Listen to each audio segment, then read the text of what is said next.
the Australian Diamonds' first match on home soil in more than 1,000 days.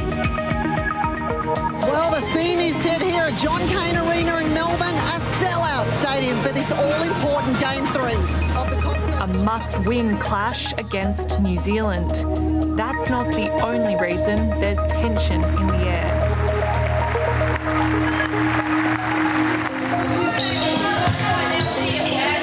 Last month, Netball Australia announced a multi-million-dollar sponsorship deal with Hancock Prospecting, owned by billionaire mining magnate Gina Rinehart.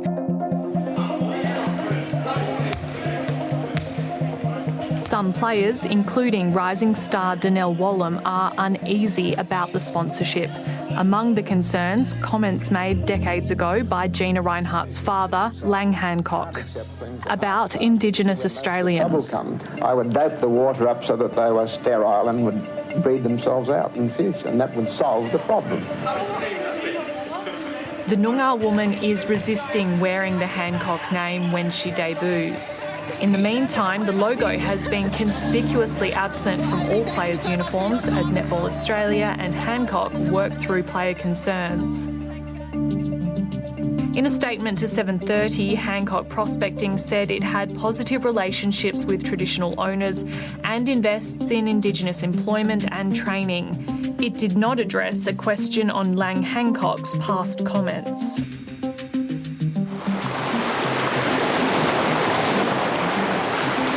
As an athlete, you're used to wearing different logos and different sponsors, and I guess you have, when push comes to shove, very little say, but we're really trying to change that.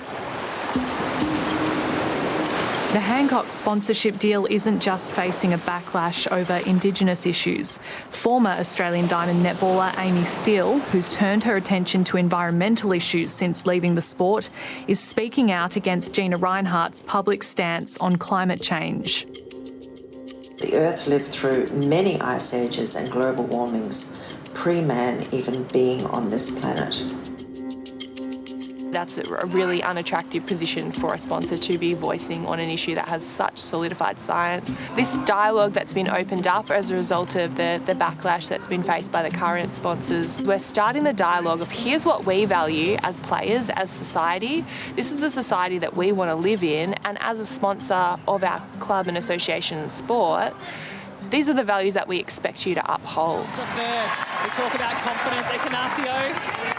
Hancock Prospecting sponsors several sporting associations, some of which have come out in support of the company and Gina Rinehart in recent days, including the WA netball team West Coast Fever, which says Gina Rinehart is a massive supporter of the Australian community and women's sport, and it's grateful and appreciative.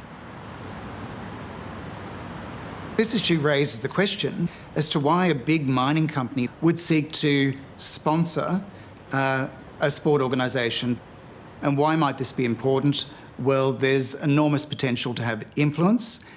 It's clearly about buying social licence. Clearly fossil fuels have lost or are losing their social licence, and we shouldn't allow them to buy that by sponsoring sports teams.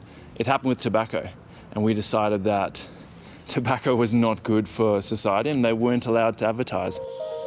Fossil fuel sponsorship is not just sparking a backlash among netball players. Cricket Australia recently confirmed its sponsorship from Alinta Energy was ending after Test captain and climate campaigner Pat Cummins made clear he had personal concerns. Cricket Australia denies that was the reason the deal was ending. Footy-mad West Australians are now having their own sponsorship debate. Some of the Fremantle Dockers' most famous names and biggest supporters are publicly demanding their club drop gas giant Woodside Energy as its principal sponsor. It's time that sponsorship link was cut. Have any of your players raised concerns about this sponsorship? Well, we've actually proactively engaged with a number of players to discuss this issue. Woodside says it values its partnership with the Dockers and is aiming to achieve net zero emissions by 2050. Mining unions and WA's Labor Premier have publicly defended the company's footy sponsorship. I just say to the players in all the codes, sponsorship is a very important part of their incomes. And so having a good income is important for players, and sponsorship is an important part of that. The game of sponsorship is not really philanthropy, it's soft power. Author, environmentalist and Fremantle fan Tim Winton is leading the charge against Woodside. What's so bad about giving sponsorship dollars? It's a way of trying to extend their social licence on the backs of our club and our players and our game. And I don't think many of us are very comfortable with the idea that we're being used in that way and our club's being used in that way. The Fremantle Dockers say they have no plans to terminate the multi-million-dollar Woodside sponsorship, which expires at the end of next year. These are elite athletes.